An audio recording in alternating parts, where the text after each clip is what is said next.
Ipinangaral na siyang muling binuhay sa mga patay. Bakit ang ilan sa inyo ay nagsisipagsabi na walang pagkabuhay na mabuli?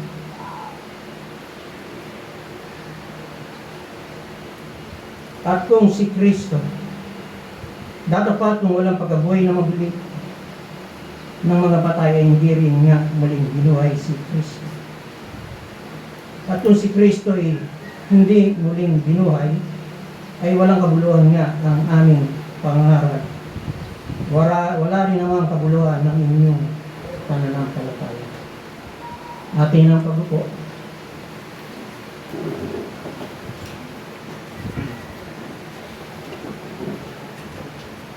At muli, atin ang pasalamat sa ating Diyos ng Kapila at makapangyarihan sa lahat. Ang ating Panginoon Jesucristo. Makapangyarihan ba ang ating Diyos? Amen. Makapangyarihan.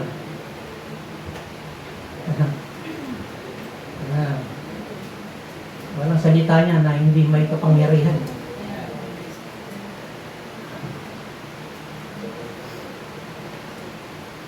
At bago sa ating pasimula, ating nga pagbati sa inyo, mga kapatid, na manakan na, parang tagulan. Good morning. Morning po. Yan. Maganda na ang ating umaga dahil una, napakinggan na natin yung pagtuturo na nakapagbibigay ng nakapagpupus ng ating pananampalataya, nakapagpapalakas. Kaya salamat sa Panginoon sa ating mga salitang narinig. Diyan sa ating mga sumusubaybay na mga kapatid, kung nasan man kayo, sunayin niyo ang pagpapala ng Panginoon. Patuloy kayong makinig ng salita. Sama-sama tayo.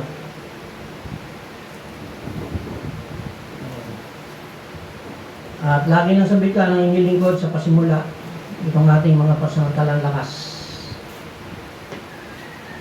Itong pasamantalang hirap na buhay sa inyo mga kabataan. No?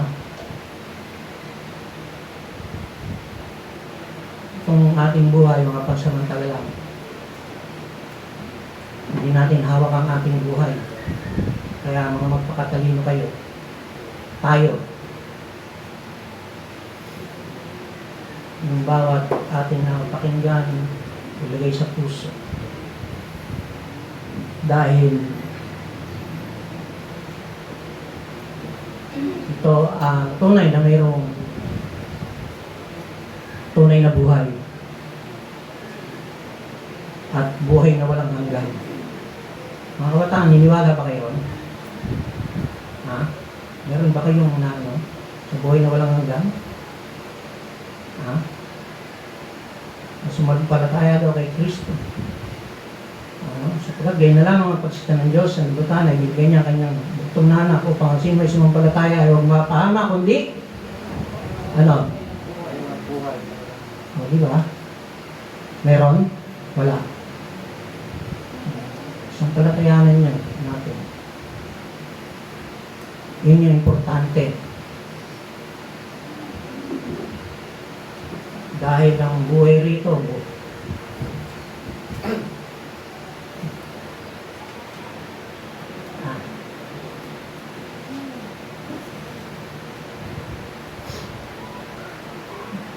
puno ng hilahil ng buhay sa mundo.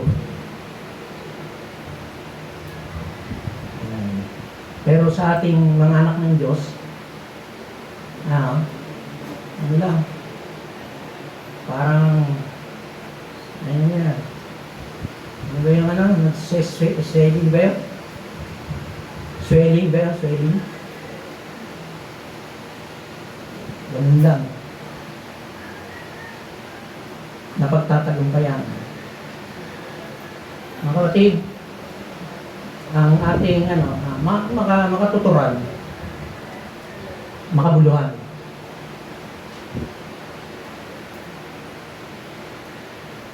Makabuluhan, may katuturan ang ating pananampalataya. May katuturan ba? May kabuluhan. Kaya, ano? Meron siyang pagtihak. Doon lang sa pagtuturo, mayroong pagtihak. Tinitiyak ng Diyos sa kinuwang 5 bean, ano mo? Konteksto mo? Sa 5:28. 29. May pagtiyak dyan. Yun daw, pananampalatayang, ano? Yun daw, doon ka sa ano? Sa buhay. At yung sama-sama, doon ka sa paghatol. Dalawa. Lahat tayo harap sa hukuman ng Diyos. Walang makaliligtas sa atin.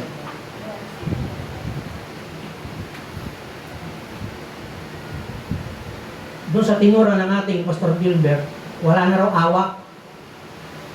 Doon sa hindi nagpakita ng awa. Doon sa hindi sumunod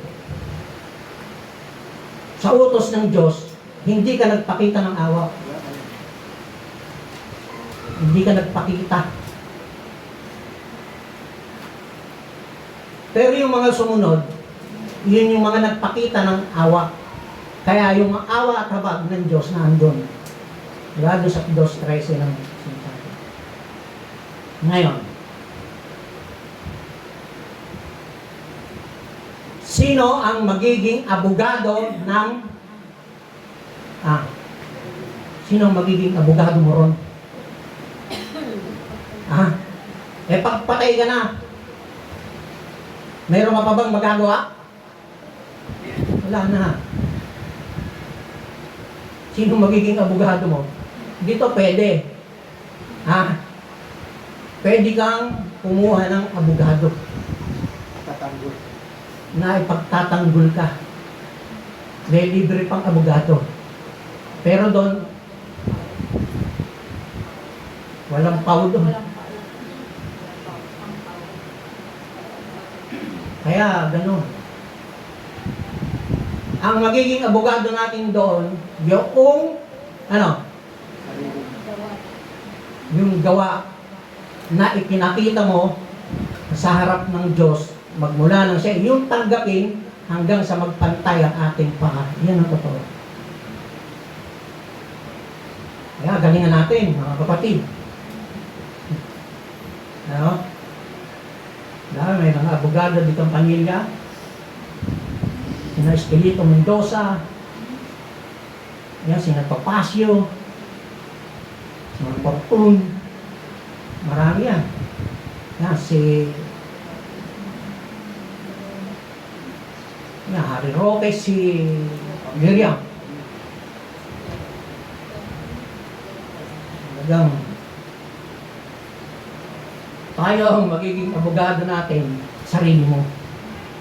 Paano kung wala kang i-represent?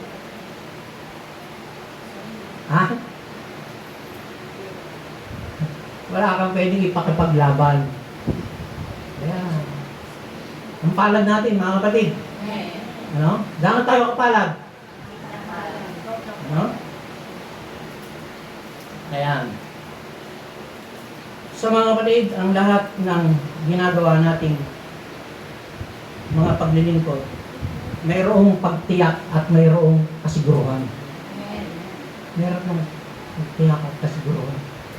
Hindi tayo sumusuntok sa hangin. Kaya tuloy lang. Ano? Di ba yung kabayo? Di ba? Kaya nilagyan ng yung kabayo. Di ba? Kaya nilagyan ng Ray-Ban.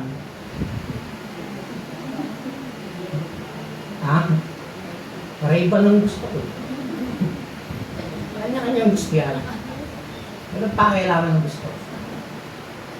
Kaya yan yung nilagyan. Para dire-diretso. Huwag mong titignan wala kang makikita sa kaliwa o sa kanan. Dahil pag,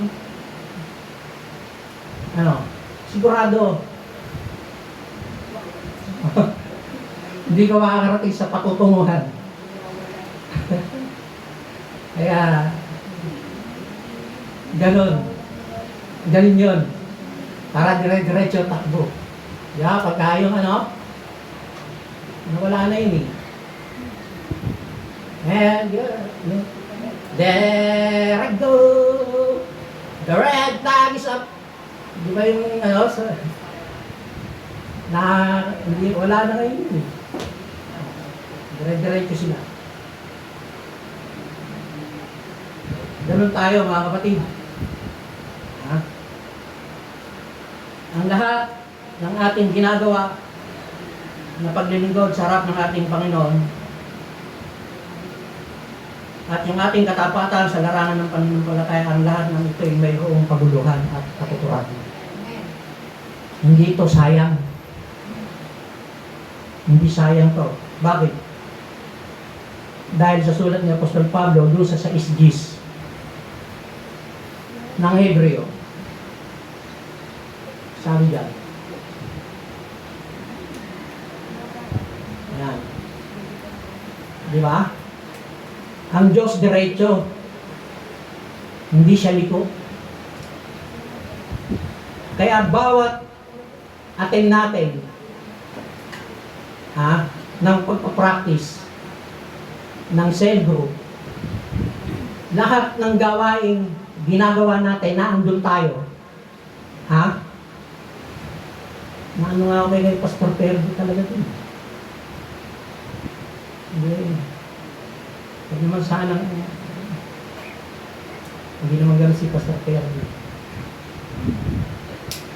Hindi naman lumalaki tayo niya. Hindi namin kaya.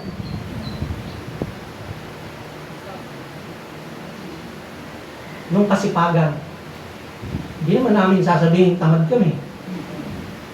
Di ba? Hindi. Pero yung ganun talaga eh. Pero ang sabi diyan, kahit anong gawin nating paglilingkod, magmula noon hanggang ngayon, kailan? Di ba? Ano sabi? Basahin nyo.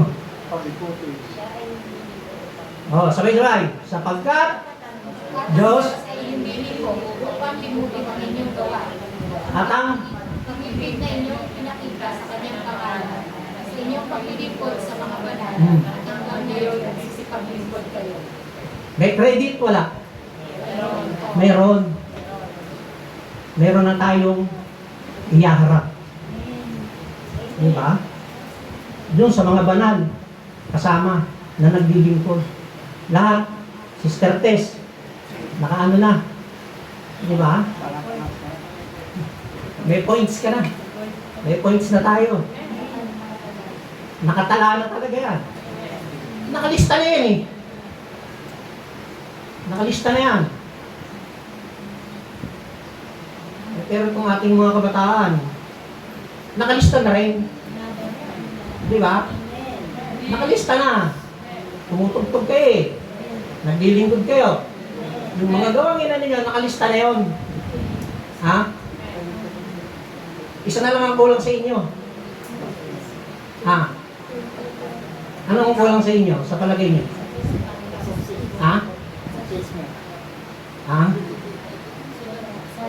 Kulang. Kulang o ano? Di ba? Kulang pa. Pero, meron na kayong ginagawang mga paglilingkod. May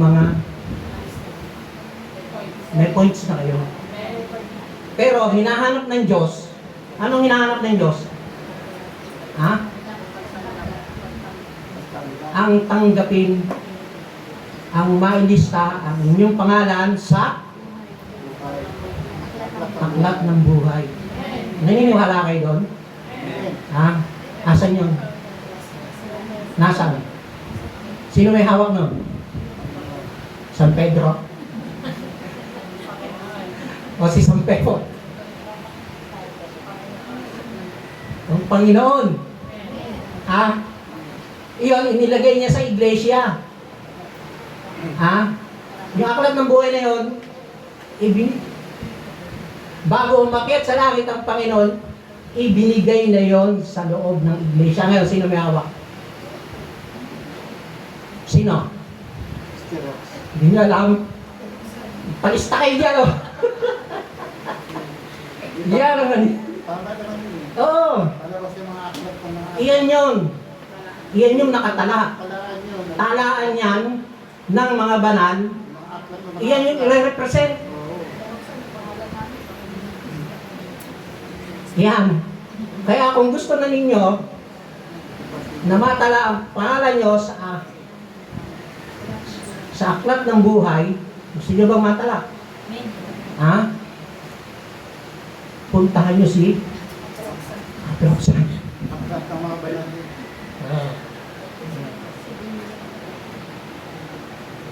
At magiging, paano kayo magiging anak ng Diyos? Ha? Sa 1:12 ng 1.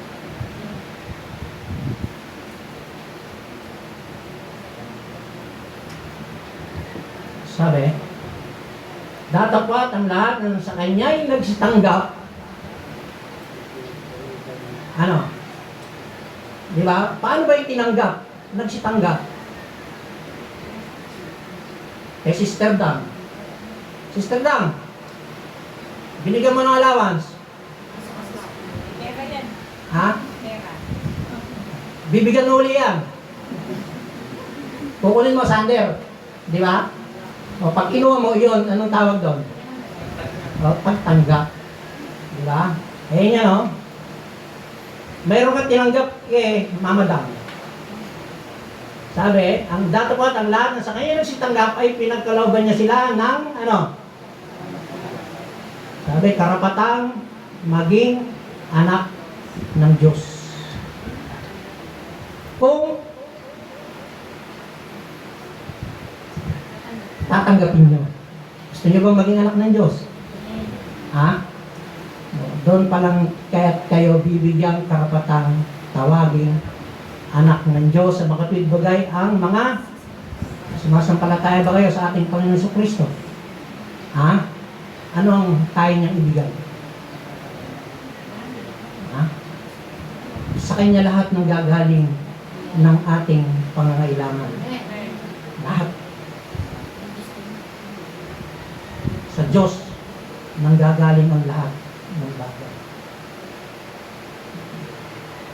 Ang buhay natin, hindi natin hawakan yan. Sabihin, mas maganda, i-safety natin. Ano, mga nakasafe na kami, oh. Di ba? Nakasafe na kami. Kayo. Nakasafe na kayo. Gusto nyo ma-safe? Ha? Sabihin nyo kay Sister Roxanne. Ayan, ang sarap. Yung buhay na walang hanggan. Yan ang bibigay ng ating Panginoon. 8:6 ng unang Korinto, sabi dyan,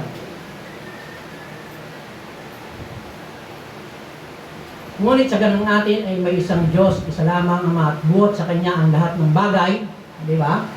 Ang lahat ng bagay nang gagaling lahat sa Diyos. Lahat ng ating pangangailangan.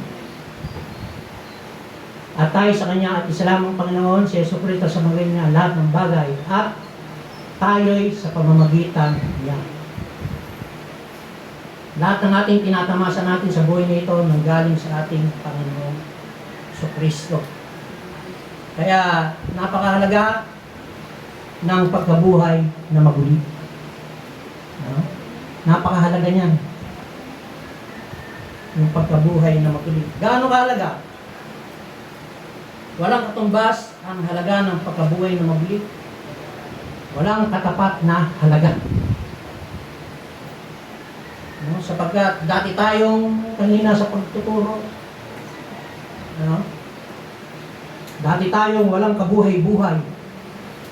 Ngayon, ano? Dati tayong parang wala lang eh. Pero ngayon, ano na tayo? Ha?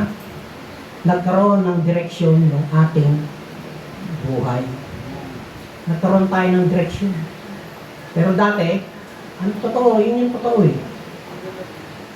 Walang kumukontrol. Ha? Pag ikaw ay walang takot sa Diyos, at pag ikaw ay ang pananampalataya natin ay hindi nakakapit sa ating Panginoon Jesucristo, wala kang takot sa Diyos. Wala. Pero kung ang bawat isa nakakapit ang ating pananampalataya sa ating Panginoon Jesus, talagang kung ano yung gusto niya, yun yung ating gagawin. No? Talagang yung matutuwid yung direksyon ng ating buhay. No? Ngayon, may direksyon ba yung ating buhay? No? Bagamat tayo dumadanas ng hindi pangkaraniwang pagsubok, sa totoo lang, basta 30, simula Martes, ano ko eh, nalalagoy ako eh. Ang sakit na ng katawan ko. Gusto kong bumangon. Hindi ako makabangon. Hirap akong humiga. Hirap talaga.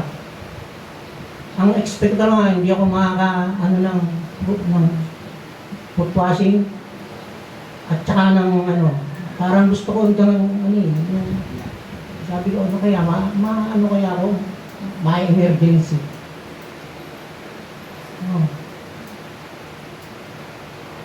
Talagang, kapag doon ako nanalangin nung sabi ko, Panginoon, sobrang wala akong ginawa kundi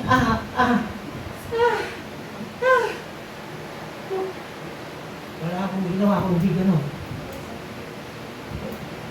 Si isa naman nasa talagang sa eskwela inano nila yung DOT, Department of Tourism, yung pinaka-heto.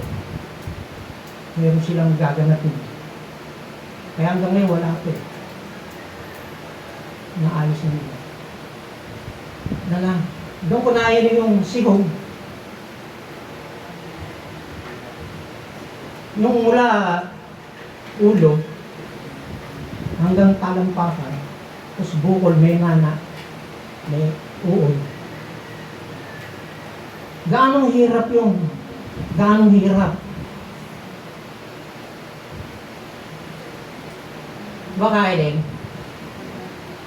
Pero sa akin, isa lang. Isa lang. Pero parang kasi nakinasuha.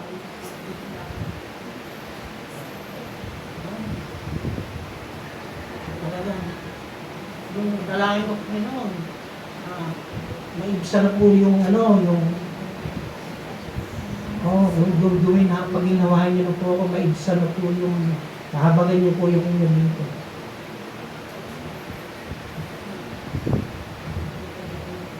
Pag-ising mo kinamagahan, pero masakit talaga. May pumatak. Yung pala, yun na yun. Yun na yun. Sabi ko, ba't doon pa naman tumubo? Grabe talaga. Sabi niya. Pero napapasalamat ako sa Panginoon. Talagang, sabi ng Panginoon, gano'n ko eh. Tapos, pampatulog ko yung papuri. Natutulog ako. Nagigising din ako eh. Siguro, mga 2 oras. Tapos, baka tulog ulit. Ganun lang. Kaya salamat sa Panginoon. Talagang tunay na yung sabi kanina, ang laman na ito mahina. Mahina. Pero ang ibibigay sa ating laman, walang kasiraan. Gusto ba natin yan, mga kapatid? Patuloy tayong maglingkod. Patuloy tayong maglingkod. Makakamtan natin yung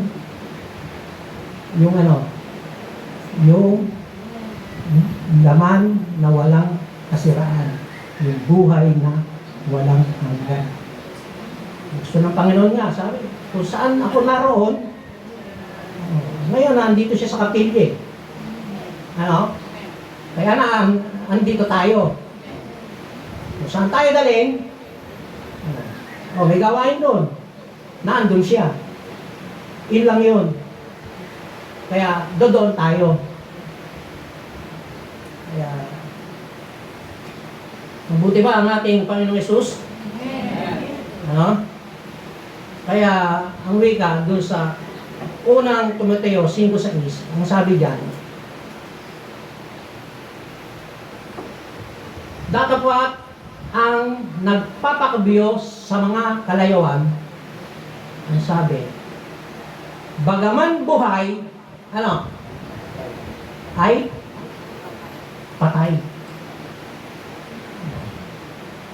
Di ba? Ganyan yun eh. Iyan yun. Iyan yung itinuturo sa atin. Iyan, dyan tayo iniiwas.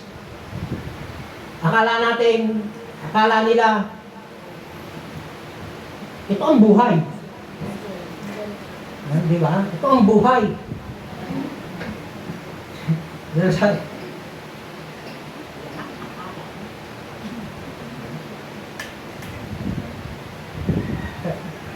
Ito ang buhay. Amen? Ang buhay, ang maglingkod sa Panginoon. Yan ang buhay ng isang mananampalataya. Hindi tayo titigil. Ang wika. Nagkaroon tayo ng buhay na pag-asa ng isang manang hindi nasisira at pumupupas. Yan yun, mga kapatid. Sa unang Pedro 1:3-4. Naman natin, mga kapatid. Sabi diyan, purihin nawa ang Diyos at Ama ng ating Panginoong Jesucristo na ayon sa kanyang malaking awa, di ba? Dahil sa kanya daw malaking awa sa atin, ay ipinanganak na muli tayo sa isang buhay na pag-asa. Biro mo, pinanganak tayo sa buhay sa pamamagitan ng pagkabuhay na maguli. Di ba? Buhay na pag-asa. Yung pagkabuhay na maguli ng ating Panginoon Jesucristo, ang ginawa niya sa atin, binigyan tayo ng buhay na pag-asa. Sa mga patay. Ito pa yung kanyang ibinigay sa 4. Sa isang manang di nasisira. Meron palang manang di nasisira. Ang sabi, at walang dungis at hindi kumukupas na inilaan sa langit para sa inyo. Para sa atin. Tatangin ko kayo, mga kabataan ulit, Gusto niyo ba yan? Yung manang hindi kumukupas na inilaan sa langit para sa atin. Gusto niyo? Di ba? Yan, binigay. Yan yung mga nung pagkabuhay na maguli. Yan. Bakit ginawa ng ating Panginoon Kristo yung pagkabuhay na maguli? Upang iyan yung ating mga matamasa. Kaya mga kapatid, ang wika pa rin, bakit niya ito ginawa? Yan, upang tayo'y magtaglay ng isang mabuting budhi. Magtaglay tayo ng isang mabuting budhi. Magtaglay tayo ng isang mabuting budhi at sa pamamagitan ng pagkabuhay na maguli. Yun pala yun. Sa unang Pedro 3:16 naman yan. Ang sabi dyan, 16. Nataglay ang mabuting budhi upang sa mga bagay na salitain laban sa inyo ay mga kahiyaang nagsisialipusta sa inyong mabubuting paraan ng pamumuhay kay Kristo. Sa talatang 21, sabi diyan, na ayon sa tunay na kahawig ngayon ay nagligtas sa makatwid bagay ang bautismo. Ano? Bautismo. Sabi, hindi sa pag-alis ng karumihan, diretso bro, ng laman, kundi sa paghiling ng isang mabuting budhi sa Diyos sa pamamagitan ng pagkamuhay na maguli ng ating Panginoon Jesucristo. No? Yun yung mga ginawa niya. Yun yung mga ibinungan ng pagkabuhay na maguli. Kaya yung tatanggap sa ating Panginoon Jesucristo, magkakaroon ng isang mabuting budhi. Mabuting budhi. May napanood akong pelikula eh. Pastor Perdi. May napanood akong pelikula eh. May yung tribo, may ilog. Pagkatapos, yung ilog, may mga piranha. May piranha. Ngayon, yung kontrabida. Ano yung kontrabida? Namatay. Narito sa ilog. Inano ng mga piranha, Nain. Sandali. Ubos. Lumutang yung yung palasay. Sabi nung bida, tunay na ang taong ito ay masamang tao. Masamang tao. Bakit? Dahil nalulutang yung palasay, yung buto maitim. Kaya, yung maitim ang buto. Hindi budhi. Sumagat sa buto, yung sama ng budhi. Sumagad sa buto. Sagad hanggang buto. Yes, ay. Mga kapatid, kaya, ano ang gusto ng ating Panginoon Jesus na makita sa bawat isa sa atin? Mga kapatid, yung tayo'y tunay na mga bagong nilalang. At ang tunay nating anyo ay makita ng Diyos. Yan ang gusto ng ating Panginoon, yung makita yung tunay nating anyo. Ano ba yung ating tunay na anyo? Sabi, kalawang Corinto 5:17, ang sabi dyan, kaya, kung ang sino man ay na kay Kristo, siya'y bagong nilalang. Yung dati, ang sabi, dapat mawala na. Di ba?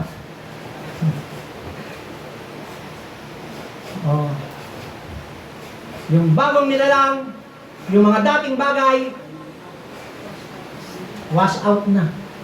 Wash out na. Yun. Narito sila'y pawang mga naging bago. Kaya, doon sa Tito 2:12, ang sabi dyan,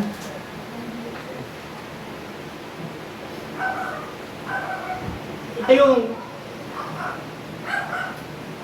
dapat na maging ano natin sa kasalukuyan na nagtuturo sa atin upang pagtanggi natin sa kalikuan at sa mga kahalayan ng sanlibutan ito ay marapat tayong ay marapat mabuhay tayong, ano, nagpipigil ba tayo mga kapatid? Ha? Yan. Bunga ng Espiritu. Di ba? Yung Mayroon ka ba sa buhay mo? Okay? Bunga ng Espiritu. Mayroon ka ba sa buhay mo na kinakailangan ng Kristiyanong tunay? Bunga ng Espiritu. Di ba kayong nagkanta? Mister, nakatingin ka lang eh. Ayaw mong ituro eh.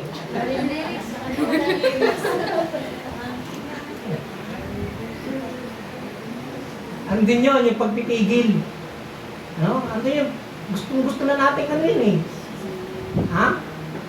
Ano? Hindi ba? Pero, gusto na natin kainin. Eh, bawal. Huwag natin kainin. Hindi, minsan lang.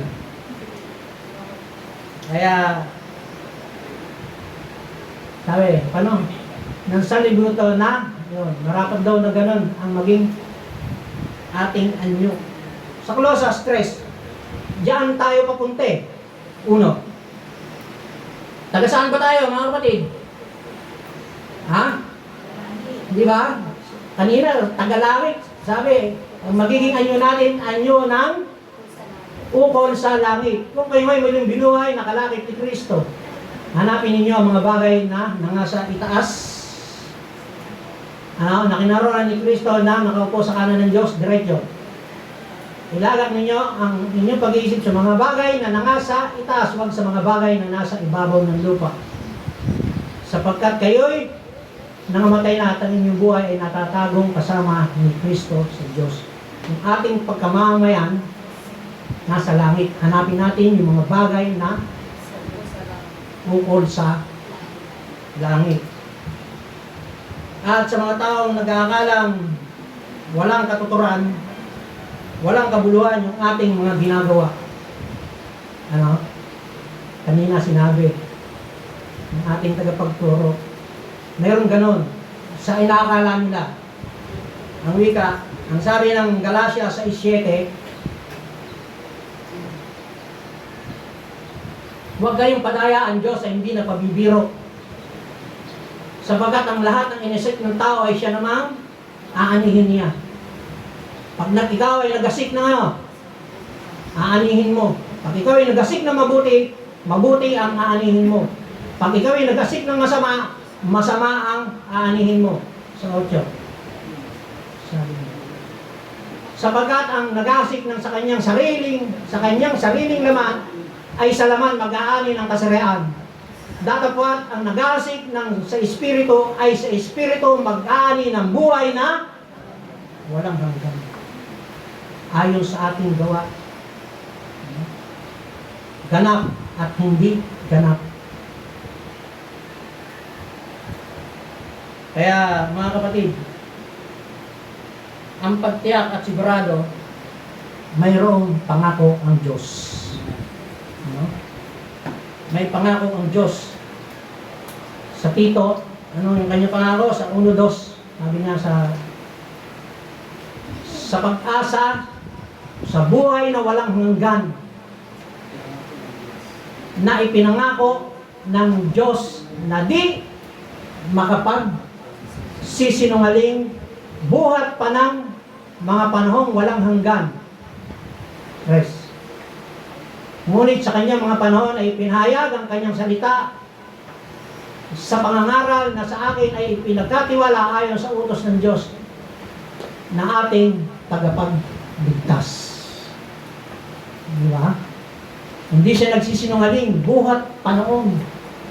Mayroong pangako yung buhay na walang hanggan. Gusto ba nating marating yan mga kapatid? Makuha? Dire-diretso lang tayo. Kaya mga kapatid, ano ang mensahe na ibig iparating ng ating Panginoong Jesucristo sa umagang ito. Ha? Yung ating paglilingkod, magmula noon hanggang ngayon,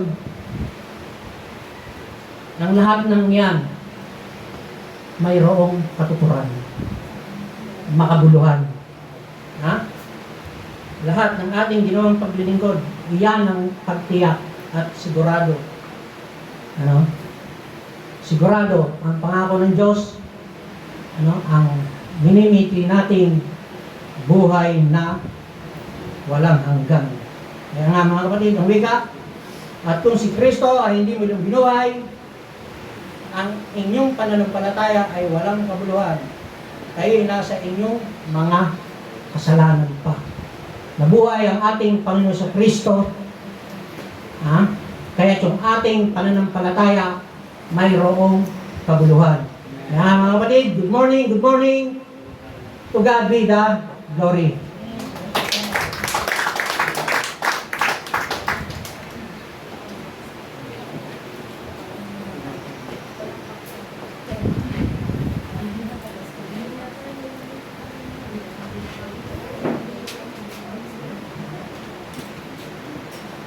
Okay, muli sa atin ang pagtindig at atin pong awitin ang tinapay ng ulan.